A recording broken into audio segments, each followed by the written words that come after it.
کیا آپ کو پتہ ہے کہ جو بارش آپ دیکھتے ہو نارمل کھڑے ہو کر کے یار کتنی پیاری بارش ہو رہی ہے، یا بارش کے قطرے گر رہے ہیں، یا فلمی ڈائلاگ بول دیتے ہو کہ کتنی رومانٹک بارش ہو رہی ہے، یہ جو بارش کے قطرے ہیں نا، یہ بادلوں سے ایک ایک قطرہ جتنے بھی ہیں یہ فرشتے پکڑتے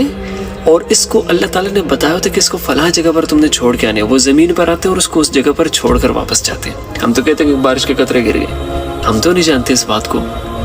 اب یہ جو فرشتہ بادلوں سے قطرہ پکڑ کر زمین پر لا کر چھوڑ دیتا ہے اور پھر واپس چلا جاتا ہے، یہ اپنی پوری زندگی میں یہی ایک دفعہ آتا ہے اور واپس جانے کے بعد یہ اپنی پوری زندگی میں دوبارہ واپس نیچے نہیں آتا۔ اب امیجن کرو جب سے دنیا بنی ہے کتنی مرتبہ بارش ہوئی ہوگی، سارے ملک چھوڑ دو، دنیا چھوڑ دو، سب کچھ چھوڑ دو، علاقے بھی چھوڑ دو، صرف تمہارے گھر کے بارے میں سوچو۔ جب سے تم نے اس دنیا میں قدم رکھا ہے تب سے لے کر اب تک تمہارے گھر پر جتنی بارش ہوئی ہے نا،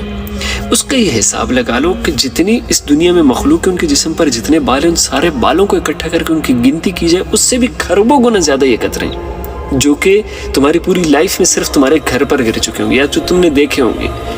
اب امیجن کرو کہ کتنے فرشتے ہوں گے،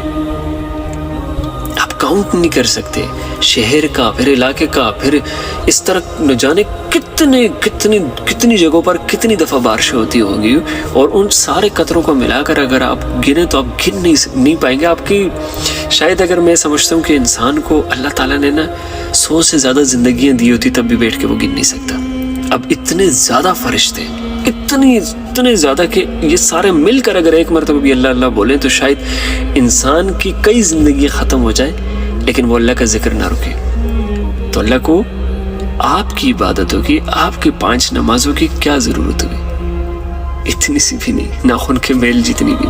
تو یہ جو نماز پڑھ کر تم احسان کرتے ہو نا کہ اب تو اللہ کو میری سن لینی چاہیے، اب تو میں سجدے میں گر گیا ہوں، اب تو میں اللہ کی طرف آ گیا ہوں، تو یہ آپ اللہ کے لیے نہیں کر رہے ہو، یہ آپ اپنے آپ کے لیے کر رہے ہو، اس کنگ کے بتائے ہوئے اس فیصلے کا جس کا اس کی مرضی، اس نے چاہا کہ تم عبادت کرو تو تمہیں کرنی پڑے گی۔ اس میں کوئی سوال نہیں ہے کہ کیوں کرو گے، کیسے کرو گے، اس کو ضرورت ہے یہ نہیں ہے، یہ ساری باتوں کو چھوڑ دو، صرف اتنا سوچو کہ اس کو کوئی ضرورت نہیں تمہاری عبادت کی۔ تو اپنی 5 وقت کی نماز پڑھ کر غرور میں نہ چلتے رہنا، صرف یہ سوچتے رہنا کہ اس 5 نمازوں کی وجہ سے تم اس کے لیے کتنے خاص ہو جاتے ہو۔ تو یہ احسان مانو صلی اللہ کا کہ آپ نماز پڑھ کر اپنے لیے بہتری چوز کرتے ہو اور اس اللہ سے دوستی کرتے ہو جس کو تمہاری عبادت کی کوئی ضرورت نہیں، اور وہ پھر بھی تمہاری اس عبادت کو